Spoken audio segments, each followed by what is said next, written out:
Hello दोस्तों, आप सभी का स्वागत है आपका अपना YouTube channel CK study centre में। चलिए दोस्तों, बिना समय गवाए हुए हम इस सेशन की ओर बढ़ते हैं और इस सेशन का आपका पहला सवाल होगा। इस सेशन का आपका पहला सवाल है, 1929 में भारतीय राष्ट्रीय कांग्रेस का अधिवेशन कहाँ हुआ था? 1929 में 1929 में भारतीय राष्ट्रीय कांग्रेस का अधिवेशन कहाँ हुआ था? दोस्तों, जब तक हम क्वेश्चन को दोहराते हैं जब तक हम दोहराते हैं तब तक आपके पास मौका होता है इस प्रश्न का उत्तर देने का। चलिए दोस्तों, इस प्रश्न का आपका सही जवाब होगा इस प्रश्न का आपका सही जवाब होगा कराची। आपका सही जवाब होगा कराची। आपका सही जवाब होगा। ऑप्शन नंबर ए आपका राइट आंसर हो जाएगा। ऑप्शन नंबर ए आपका सही जवाब होगा। अगला सवाल की ओर हम चलते हैं और अगला सवाल आपका सामने ये है, नील विद्रोह निम्नलिखित में से किस राज्य में हुआ? नील विद्रोह नील विद्रोह निम्नलिखित में से किस राज्य में हुआ? नील विद्रोह जो हुआ दोस्तों, जो नील विद्रोह हुआ वो किस राज्य में हुआ, आपको ये बताना है। इस प्रश्न का आपको सही जवाब जो होगा वो वेस्ट बंगाल आपका राइट आंसर होगा, यानी पश्चिम बंगाल आपका सही हुआ। दोस्तों, आप कमेंट कीजिए कि नील विद्रोह कब हुआ था? नील विद्रोह कब हुआ था? नील विद्रोह पश्चिम बंगाल में हुआ था और ये कब हुआ था आप ये बताइएगा, और ये किसके नेतृत्व में हुआ था ये भी आप जरूर बताइएगा। चलिए हम अगला सवाल की ओर बढ़ते हैं और आपका अगला सवाल ये है। आपका अगला सवाल है, भारत का राष्ट्रपति अपना इस्तीफा किसके संबोधित करते हुए या अपना यानी किसको संबोधित करते हुए यह अपना इस्तीफा पत्र सौंपता है? इस्तीफा पत्र जो सौंपता है वो किसको संबोधित करते हुए अपना इस्तीफा पत्र सौंपता है? आपका इस प्रश्न का जो सही जवाब होगा वो होगा उपराष्ट्रपति। उपराष्ट्रपति आपका सही जवाब होगा। उपराष्ट्रपति आपका सही जवाब होगा। ऑप्शन नंबर डी आपका सही जवाब हो जाएगा।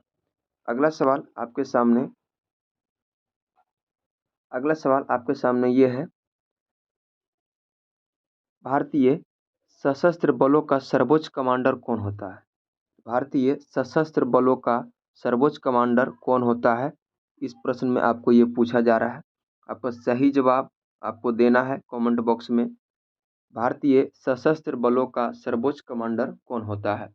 आपका सही जवाब जो होगा वो ऑप्शन नंबर डी हो जाएगा। ऑप्शन नंबर डी हो जाएगा राष्ट्रपति। राष्ट्रपति राष्ट्रपति यानी भारत के राष्ट्रपति से भारतीय सशस्त्र का बात कर गया तो भारत का राष्ट्रपति ही होगा, यानी भारत के राष्ट्रपति ही सशस्त्र बलों का सर्वोच्च कमांडर होते हैं। अगला सवाल आपके सामने ये है, पुस्तक पुस्तक जो है पुस्तक से संबंधित आपका ये सवाल है। पुस्तक से संबंधित आपका सवाल है, a century in not enough a century is not enough किसके यानी किसने लिखा है? यह पुस्तक किसके द्वारा लिखा गया है? ये पुस्तक आपका किसके द्वारा लिखा गया है ये आप कमेंट कीजिए। ये कमेंट कीजिए किसके द्वारा लिखा गया है। ये सौरभ सौरभ गांगुली सौरभ गांगुली सौरभ गांगुली के द्वारा यह पुस्तक लिखा गया है। ए सेंचुरी इज एनफ आपका सौरभ गांगुली के द्वारा लिखा गया है। चलिए हम अगला सवाल को बढ़ते हैं। अगला सवाल आपके सामने ये है, निम्नलिखित में से निम्नलिखित में से किसे अब एक पूर्ण राज्य का दर्जा प्राप्त हो चुका है? यानी जो ऑप्शन दिया हुआ है इसमें से निम्नलिखित में से कौन सा है जो इसमें इसे अब पूर्ण राज्य का दर्जा मिल चुका है? इसे पूर्ण राज्य का दर्जा मिल चुका है। सही जवाब आपका होगा सिक्किम। सिक्किम सिक्किम सिक्किम को पूर्ण राज्य का दर्जा मिल गया है। दोस्तों, आप ये कमेंट कीजिएगा, यह भारत का कौन सा राज्य बना है और कब बना है? कौन सा राज्य बना है और कब बना है? कौन सा राज्य बना है और सिक्किम कब बना है? चलिए अगला सवाल आपका ये रहा। अगला सवाल, योग सूत्र किसके द्वारा लिखी गई? योग सूत्र किसके द्वारा लिखी गई ये आप कमेंट कीजिए। अगर जानते होंगे तो कमेंट कीजिए, योग सूत्र किसके द्वारा लिखा गया? यह पतंजलि, यह पतंजलि के द्वारा लिखा गया। ऑप्शन नंबर सी आपका सही जवाब होगा। ऑप्शन नंबर सी आपका सही जवाब होगा। ऑप्शन नंबर सी आपका सही जवाब होगा। अगला सवाल आपके सामने ये है। अगला सवाल है, हैट्रिक शब्द का प्रयोग किस खेल में किया जाता है? हैट्रिक शब्द का प्रयोग किस खेल में किया जाता है? हैट्रिक शब्द का प्रयोग किस खेल में किया जाता है? हैट्रिक शब्द का प्रयोग आपका क्रिकेट में किया जाता है। हैट्रिक शब्द का प्रयोग आपका क्रिकेट में किया जाता है। हैट्रिक शब्द का प्रयोग क्रिकेट में किया जाता है। जैसे हैट्रिक विकेट हो गया, हैट्रिक विकेट हो गया, हैट्रिक हैट्रिक चौका हो गया, हैट्रिक छक्का हो गया, और हैट्रिक विकेट हो गया, हैट्रिक चौका हो गया, हैट्रिक छक्का हो गया, और इसमें एक यह मेडन यानी मेडन ओवर, जिसे सिक्स बॉल में कोई रन ना लिया हो उसे उसे मेडन ओवर्स के नाम से भी जाने जाते हैं। चलिए हम अगला सवाल की ओर बात करते हैं। अगला सवाल है, कुडनकुलम परमाणु ऊर्जा संयंत्र किस राज्य में स्थित है? ये आपको बताना है। कुडनकुलम जो है वो भारत के किस राज्य में यह संयंत्र ऊर्जा स्थित है? यह संयंत्र ऊर्जा किस राज्य में स्थित है आपको यह बताना है। आपका सही जवाब जो होगा वो तमिलनाडु हो जाएगा। तमिलनाडु आपका सही जवाब होगा। तमिलनाडु आपका सही जवाब होगा। यह कुडनकुलम परियोजना जो है, ये परमाणु ऊर्जा संयंत्र है, यह कब यह यह कब यह कब स्थापित किया गया था? यह कब स्थापित किया गया था? आप ये कमेंट कीजिएगा, यह कब स्थापित किया गया था। अगला सवाल है, निम्नलिखित में से कौन सा देश भारत के साथ सीमा साझा नहीं करता है? यानी जो 4 गो ऑप्शन दिया हुआ है इसमें से बताइए कि भारत के साथ कौन सा देश सीमा साझा नहीं करता है। दोस्तों इसमें एक क्वेश्चन और बनता है, एक क्वेश्चन और बनता है कि नेपाल, बांग्लादेश और चीन, नेपाल, बांग्लादेश और चीन, ये तीनों भारत के साथ किलोमीटर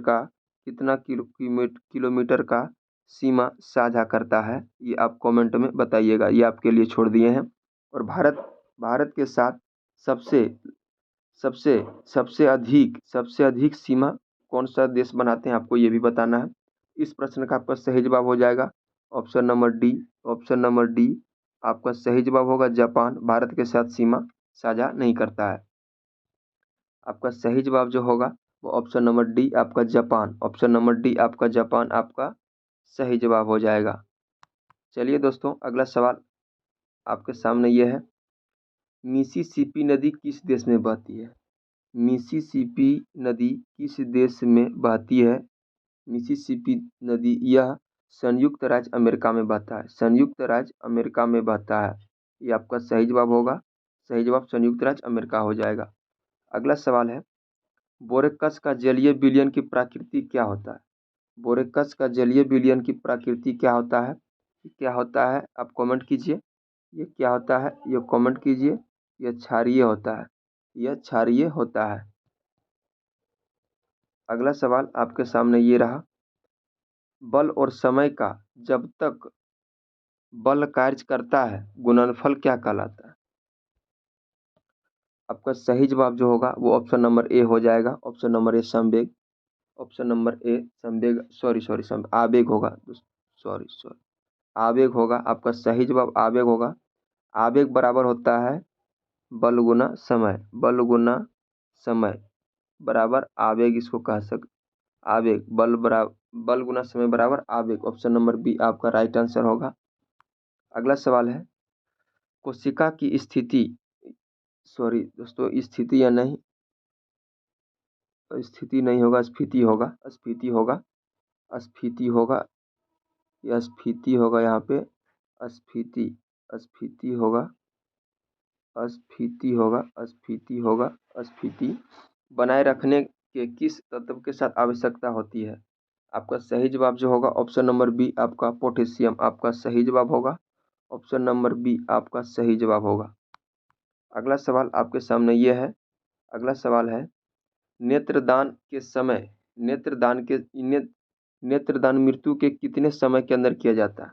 दोस्तों कोई मानव का मृत्यु हो जाता है तो वह कितने घंटे के अंदर वह नेत्रदान कर सकता है? तो वह 1 से 2 घंटे, एक से 1 से 2 घंटे, 1 से 2 घंटे, 1 से 2 घंटे के भीतर वह अपना नेत्रदान कर सकता है। और नेत्रदान में वो आँख का यानी सिर्फ कॉर्निया भाग को ही नेत्रदान करता है। नेत्रदान में सिर्फ कॉर्निया भाग को ही वह नेत्रदान करता है। और कॉर्निया भाग यानी कॉर्निया कॉर्निया कॉर्निया भाग को वह नेत्रदान करता है। दोस्तों वह व्यक्ति बिल्कुल स्वस्थ रहना चाहिए, वह बिल्कुल स्वस्थ रहना चाहिए। उसे कोई जेनेटिक बीमारी नहीं हो, उसे कोई जेनेटिक बीमारी नहीं हो और एड्स जैसा बीमारी या फिर किसी भी तरह का बीमारी उसे नहीं होना चाहिए। लेकिन बिल्कुल स्वस्थ हो तब उसे आप नेत्रदान कर सकते हैं। चलिए दोस्तों अगला सवाल की ओर बढ़ते हैं। आपका अगला सवाल ये है, 16 अक्टूबर 1962 में घोषित किया गया पहला राष्ट्रीय आपात कब तक रहा? दोस्तों जब जब 1962 में आपातकाल का घोषणा किया गया था तो वह कब 1962 से कब तक रहा था? तो आपका सही जवाब जो हो जाएगा 1968 आपका सही जवाब होगा। यानी 62 से लेकर 68 तक यह पहला राष्ट्रीय आपात 1962 से 1968 के बीच का घोषणा किया गया था। आपका सही जवाब जो हो जाएगा option number C. Option number C आपका सही जवाब होगा। ऑप्शन नंबर सी आपका राइट आंसर होगा। अगला सवाल आपके सामने ये है और अगला सवाल ये रहा आपके सामने, 1956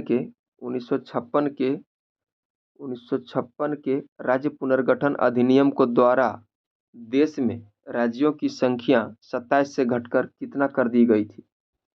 जब 1956 का राज्य पुनर्गठन अधिनियम हुआ था तो देश में राज्यों की संख्या 27 से घटाकर कितना कर दिया गया था? ये 27 से घटाकर 14 कर दिया गया था।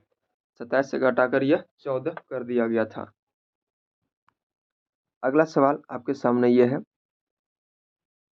भारतीय इस्पात प्राधिकरण लिमिटेड का मुख्यालय कहाँ है? जिसे हम सेल कहते हैं। इसका हेडक्वार्टर आपका न्यू दिल्ली में है। दोस्तों गेल का भी बताइए और भेल का बताइए, इसका भी हेडक्वार्टर कहाँ है? इसका हेडक्वार्टर कहाँ है? गेल का, भेल का, सेल का तो पता ही हो गया। चलिए अगला सवाल आपके है, बोतल के निचले स्तर को क्या कहते हैं? दोस्तों ये क्वेश्चन थोड़ा मिसप्रिंट हो गया। 19 नंबर क्वेश्चन थोड़ा मिसप्रिंट है। 19 नंबर क्वेश्चन मिसप्रिंट है। चलिए हम अगला सवाल की ओर बढ़ते हैं। जमीन होगा दोस्तों, जमीन होगा, मिसप्रिंट हो गया।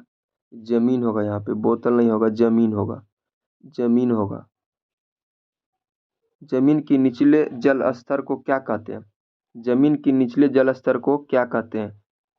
जमीन के निचले जल स्तर को क्या कहते हैं? जमीन के निचले जल स्तर को क्या कहते हैं? जमीन के निचले जल स्तर को क्या कहते हैं? निचले जल स्तर को क्या कहते हैं? ये 19 नंबर आपका सवाल था। आपका सही जवाब जो होगा उस सही जवाब का हो जाएगा वाटर टेबल, आपका राइट आंसर होगा। वाटर टेबल आपका सही जवाब होगा। वाटर टेबल आपका right answer, option number A आपका सही जवाब हो जाएगा। अगला सवाल है लोकसभा में और विश्वास प्रस्ताव पहली बार किस वर्ष में हुआ? आपका सही जवाब जो होगा वो आपका सही जवाब हो जाएगा ऑप्शन नंबर बी 1963 आपका सही जवाब होगा। 1963 आपका सही जवाब होगा। एल्युमिनियम तत्व का परमाणु क्रमांक कितना है? एल्युमिनियम तत्व का परमाणु क्रमांक कितना है? दोस्तों इसका सही जवाब 13 होगा। आपको ये बताना है 14 में क्या है, 15 में क्या है और 20 में क्या है, ये ऑप्शन आपको बताना है। जैसे हम 20 का बताते हैं दोस्तों, 20 में कैल्शियम है, 20 में कैल्शियम है, 20 में क्या है, 20 में आपका कैल्शियम है, 20 में आपका कैल्शियम है। अब 14 और 13, 13 एल्युमिनियम हो गया। 14 और 15 बताइए, 14 और 15 बताइए क्या होता है, 14 और 15 बताइए क्या होता है। चलिए दोस्तों ये बताते हैं। 14 सिलिकॉन होता है, 14 silicon, aluminium silicon, aluminium silicon. और 15 में क्या होता है, 15 में आपका होता है फास्फोरस, 15 आपका फास्फोरस होता है, aluminium silicon phosphorus, aluminium silicon phosphorus. चलिए हम अगला सवाल की ओर बढ़ते हैं। आपका अगला सवाल ये है, पुणे सार्वजनिक सभा का स्थापना निम्न में से किस स्थान पर हुआ था। पुणे सार्वजनिक सभा का जो स्थापना हुआ था वो निम्नलिखित में से किस स्थान पर हुआ था।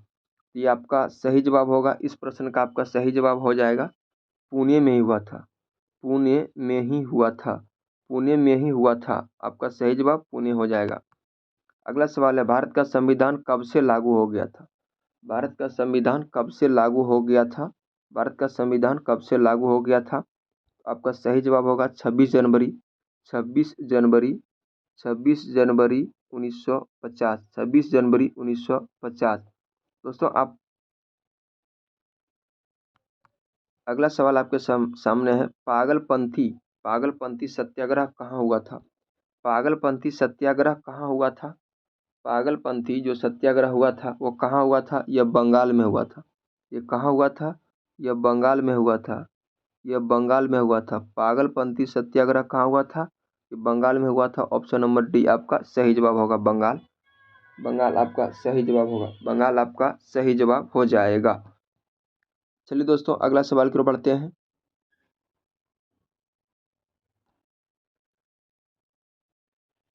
दोस्तों ये 24 नंबर का सही जवाब जो होगा वो 24 नंबर का सही जवाब आपका हो जाएगा, बंगाल आपका सही जवाब होगा। आपका अंतिम सवाल है, भारत का प्रथम नागरिक कौन होता है। भारत का प्रथम नागरिक कौन होता है। भारत का प्रथम नागरिक आपका भारत का राष्ट्रपति ही होता है। ऑप्शन नंबर सी आपका सही जवाब होगा, ऑप्शन नंबर सी आपका राइट आंसर होगा। चलिए दोस्तों ये रहा था आज का आपका मोस्ट इम्पोर्टेंट क्वेश्चन, जो कि सभी प्रतियोगी परीक्षाओं के लिए महत्वपूर्ण होने वाला है। दोस्तों हम फिर मिलते हैं नेक्स्ट वीडियो में, तब तक के लिए बाय, ऑल दी बेस्ट, आपका दिन शुभ हो।